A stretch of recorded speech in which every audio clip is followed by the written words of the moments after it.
کہ ان کو اگر میں قبول کر کے ایک فیصلہ سناؤں تو وہ فیصلہ ایک تخیلاتی فیصلہ ہوگا کہ میں نے تخیلاتی بنیاد پہ میں نے سوچا کہ جسے کہتے ہیں نا کہ یہ ہوا ہوگا تو میں ان کو سزا دے دیتا ہوں، خود سے ایک میں اور ہی دنیا میں چلا جاؤں گا تو سزا دے سکتا ہوں.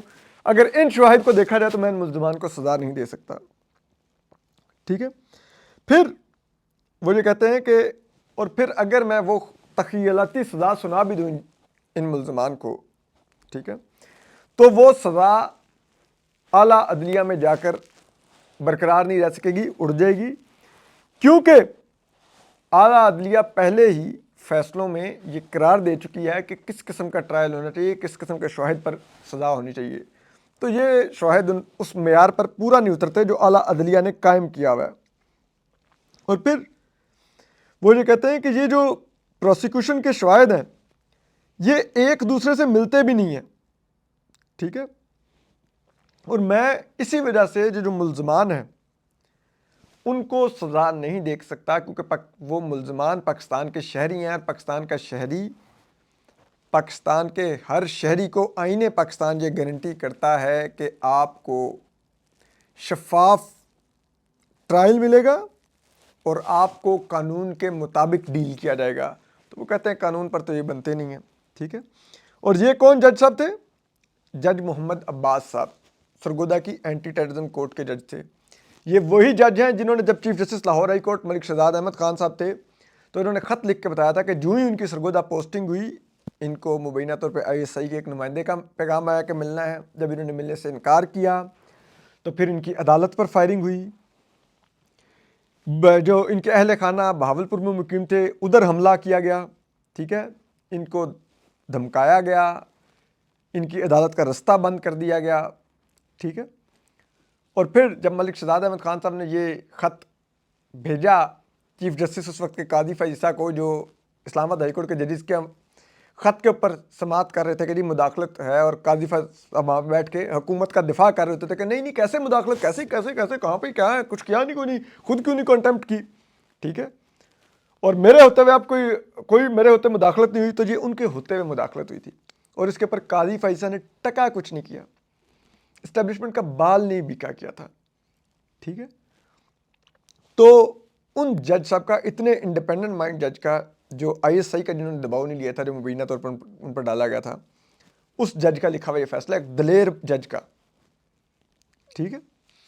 تو اب چلیے ہم پھر بھی کہہ لیتے ہیں کہ جی ٹھیک ہے، سویلین کورٹ میں پروسیکیوشن نے شواہد ٹھیک نہیں لے کے گئی ہوگی، لیکن ملٹری کورٹ میں جی بڑے مضبوط شواہد لے گئی ہوگی، بڑا جی شفاف ہوتا ہے ملٹری کورٹ ہے. جی سپریم کورٹ بھی بند کر دے، پھر صرف ملٹری کورٹ ہی لگا لیں اس ملک کے اندر. لیکن چلے ہم مان لیتے ہیں جی، مانے نہیں مانے کیا کر سکتے ہیں، نہیں مانیں گے تو اس ملک میں آپ نے کچھ اور اپنے ساتھ کروانا ہے.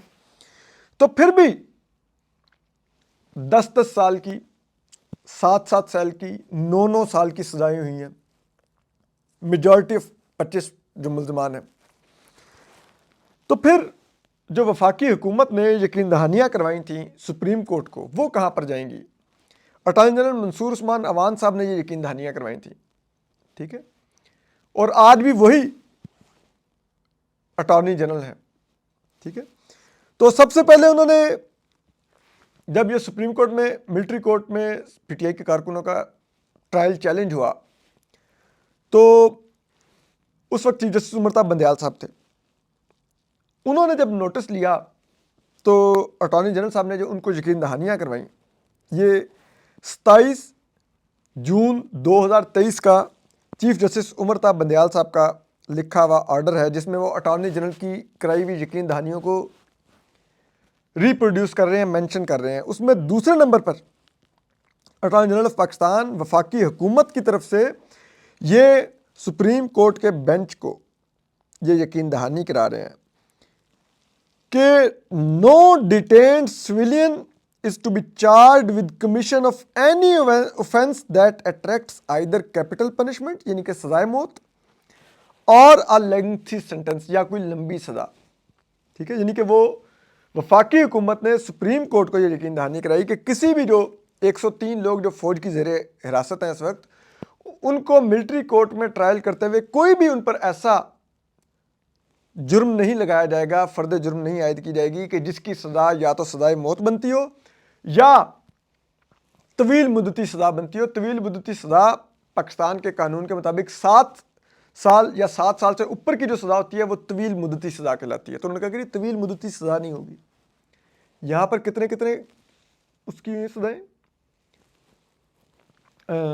10 سال کی, 7 سال کی. ٹھیک ہے, پھر بھی چلیں ٹھیک ہے جی, ہم چھوڑ دیتے ہیں. پھر آپ آ جائیے جسٹس عائشہ ملک صاحبہ نے بھی ریپروڈیوس کیا اٹارنی جنرل کی یقین دہانی کو جب ان کے سامنے ملٹری کورٹ کا کیس گیا. سپریم کورٹ کے جس بینچ نے کالعدم قرار دیا, ٹھیک ہے, اس بینچ کو اٹارنی جنرل پاکستان نے یقین دہانی کروائی کہ ٹھیک ہے, AGP has made assurances before this court that detainees citizen کہاں پہ گیا, ہاں, most detained citizens are likely to be acquitted or will not be convicted in any way of capital punishment or even sentences for more than 3 years.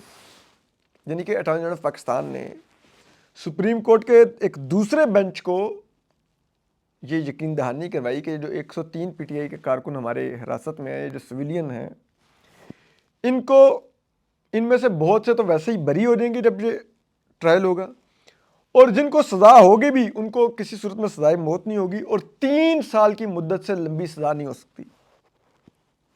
ٹھیک ہے, دوبارہ اب آپ دیکھیے کتنے سال کی سزا کی گئی, 10 سال کی. ٹھیک ہے, اور اس کے اوپر ہم نے, کیونکہ جو سویلینز کا فوجی عدالتوں میں ٹرائل ہے, اس کو مختلف جو پیٹیشنرز نے چیلنج کیا ہوا ہے, اس میں ایک وکیل جو ہیں وہ فیصل صدیقی صاحب بھی ہیں. ہم نے فیصل صدیقی ایڈوکیٹ صاحب سے پوچھا کہ یہ کیا آپ کہتے ہیں یہ جو سزائیں سنائی گئی ہیں 10 سال کی, 9 سال کی, 7 سال کی, تو اس پر انہوں نے جو جواب ہمیں بھیجا, انہوں نے کہا کہ یہ جو سزائیں سنائی گئی ہیں فوجی عدالت سے, یہ بدقسمتی سے پاکستان کو ان سیاہ دنوں کی یاد کرواتا ہے جب پاکستان پر ایک فوجی آمر جنرل ضیاء الحق کی حکومت تھی. ٹھیک ہے, اور پھر وہ کہتے ہیں کہ ان 10 سال کی سزاؤں نے مجھے بہت دھچکا پہنچایا ہے, اور مجھے بہت شوق لگا کہ یہ تو جو سپریم کورٹ میں وفاقی حکومت نے, اٹارنی جنرل آف پاکستان نے جو یقین دہانی کروائی تھی, جو کہ سپریم کورٹ کے 27 جون اور 23 اکتوبر کے فیصلوں کا حصہ بھی ہے, اس کی بھی خلاف ورزی ہے, اور یہ توہین عدالت کے زمرے میں آتا ہے کہ آپ نے یقین دہانی کرائی سپریم کورٹ کو کہ 3 سال سے اوپر کی سزا نہیں دیں گے اور 10 سال کی سزا دے دی. تو یہ ان کا کہنا تھا, لیکن بات یہ ہے کہ اس ملک میں یہ کون سنتا ہے. ٹھیک ہے, اور جہاں پر ایک ایسا آئینی بینچ ہو جس کو چنا جو اسٹیبلشمنٹ کی فارم 47 کی لاسٹک کی شلواروں والی حکومت کے نمائندوں نے ہو, جن کو اسٹیبلشمنٹ نے بتایا ہو کہ ہمیں یہ چاہیے, یہ ہیرے ہیں ہمارے. ٹھیک ہے, وہ ہیرے انہوں نے اجازت دی تو اسٹیبلشمنٹ نے اتنے اعتماد سے سپریم کورٹ کو کروائی ہوئی یقین دہانیوں کو بوٹ کی نوک پر رکھ کے یہ سزائیں سنا دی.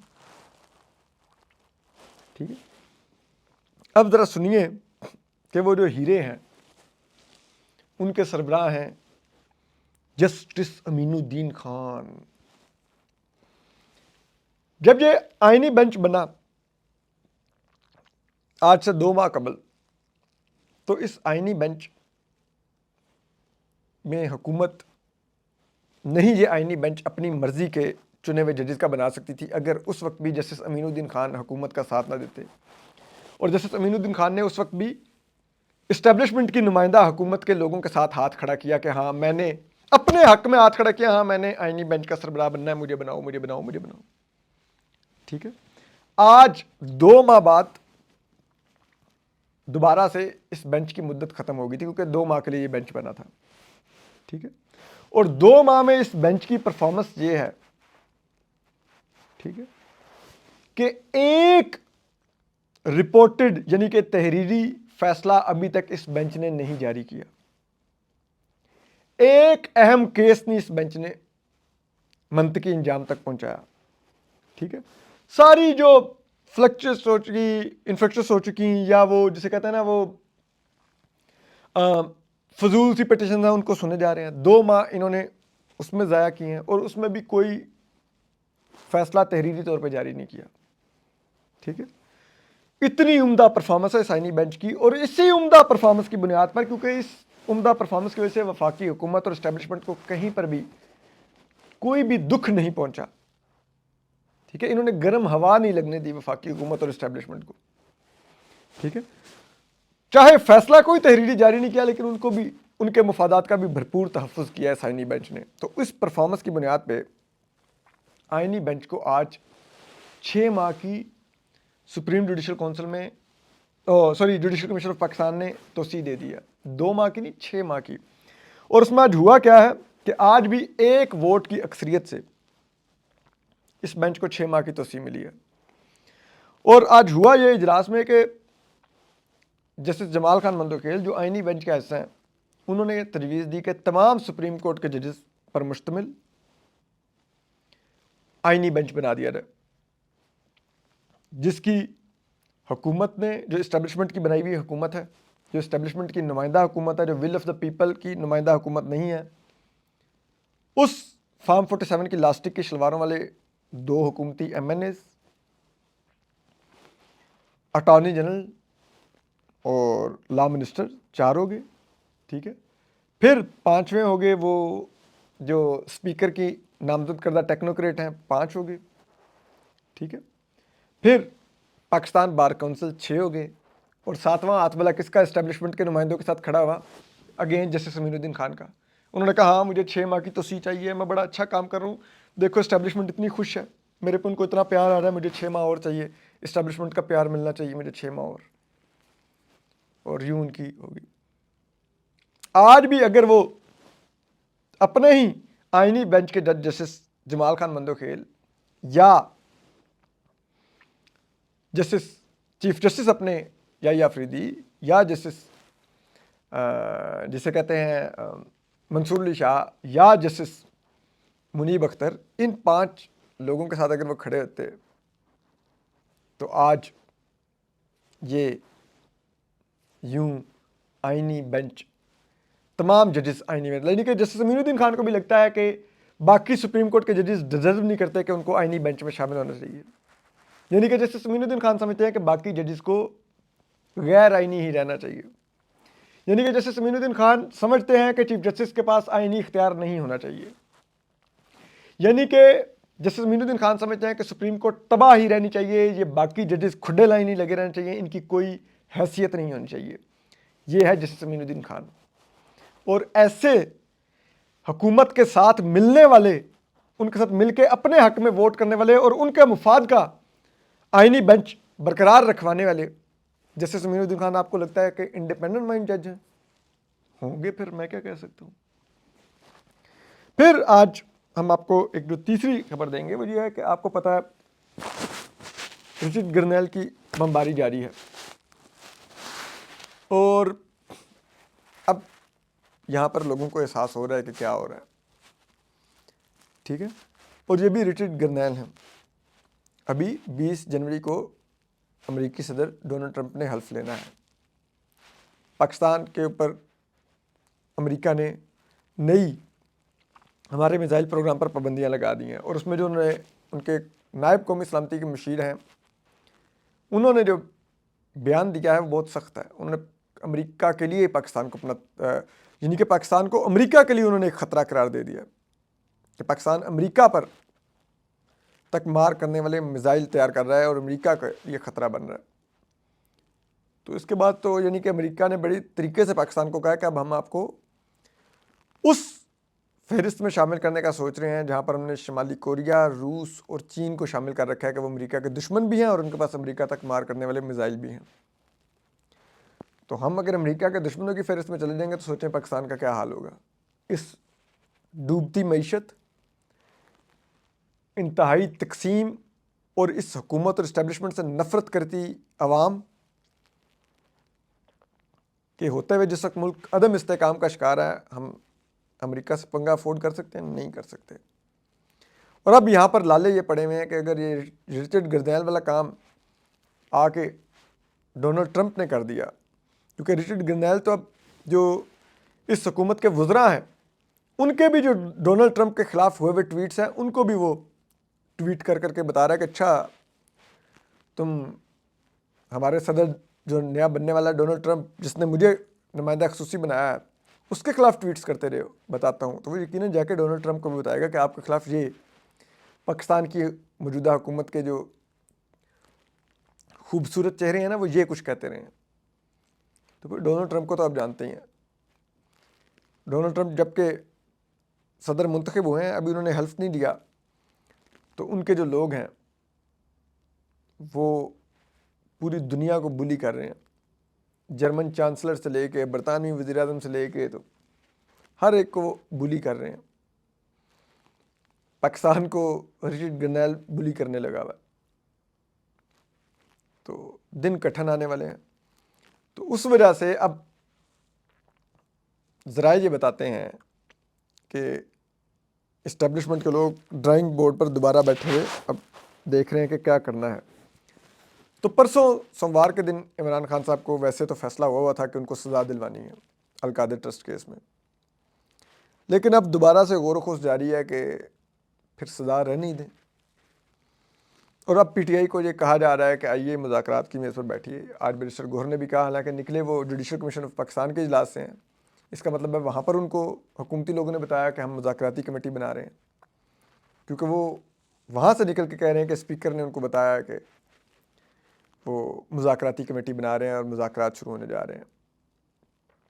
تو ایسے میں اب حکومت عمران خان صاحب کو اس بات پر آمادہ کرنے کی کوشش کر رہی ہے کہ آپ بنی گالا چلے جائیے، ہاؤس اریسٹ ہو جائیے، کچھ عرصہ انتظار کیجیے تو پھر دیکھتے ہیں. حالانکہ اصل وجہ یہ ہے کہ حکومت بھی اور پی ٹی آئی بھی دونوں کی نظر اس وقت ڈونلڈ ٹرمپ پر ہے. حکومت بہت ڈری اور سہمی ہوئی ہے، اور خاص طور پہ رچرڈ گردیل کی بمبارمنٹ کے بعد تو آپ کہیں کہ بہت ہی نازک صورتحال پہ ہے حکومت. ٹھیک ہے، تو اب حالات یہ ہیں کہ یہ دیکھا جا رہا ہے کیونکہ ڈونلڈ ٹرمپ آئیں گے، ان کی نئی جو انتظامیہ ہوگی، پہلے 3 ماہ تو وہ اپنی پالیسیاں بنائے گی، ان کی اپروولز لے گی، پھر ان پالیسیوں پر کام شروع کرے گی، اور پھر اگلے 3 ماہ میں آپ کو ڈونلڈ ٹرمپ کی پالیسیوں کے اثرات نظر آنے شروع ہو جائیں گے.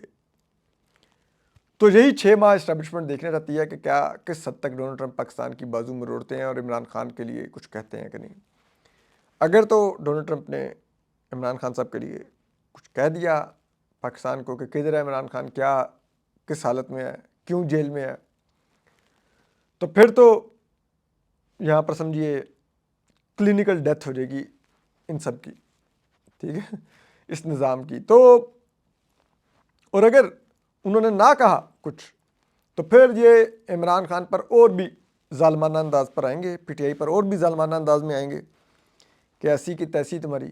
ٹھیک ہے، اس ڈونلڈ ٹرمپ کی بات کرتے تھے، کوئی نہیں آیا. وہ منصور علی شاہ کو بھی ہم نے چیف جسٹس نہیں بننے دیا، آپ بتاتے ہیں تمہیں. اور آج جو سزائیں ہوئی ہیں پی ٹی آئی کے کارکنوں کو، یہ ایک لحاظ سے بڑا افسوسناک بھی ہے، جہاں پر آج پی ٹی آئی کی قیادت کو ضمانتیں مل رہی ہیں. ٹھیک ہے، چاہے بشرا بی بی ہوں یا دیگر، وہیں پر پی ٹی آئی کے کارکنوں کو سزائیں مل رہی ہیں.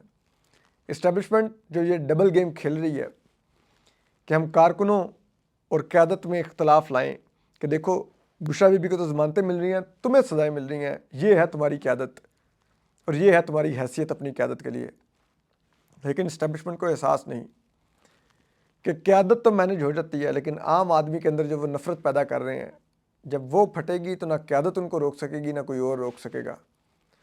اور بدقسمتی سے پاکستان کو اس جگہ پر یہ اسٹیبلشمنٹ لے کے جا رہی ہے جہاں پر عوام کی نفرت اور غصے کا سب سے زیادہ نشانہ جب چیزیں کنٹرول سے باہر نکلیں، عدم استحکام آیا تو اسٹیبلشمنٹ ہی سب سے پہلا نشانہ ہوگی. اس وقت سے ڈرنا چاہیے اور خدا کرے ایسا وقت نہ آئے. اپنا خیال رکھیے. اللہ حافظ.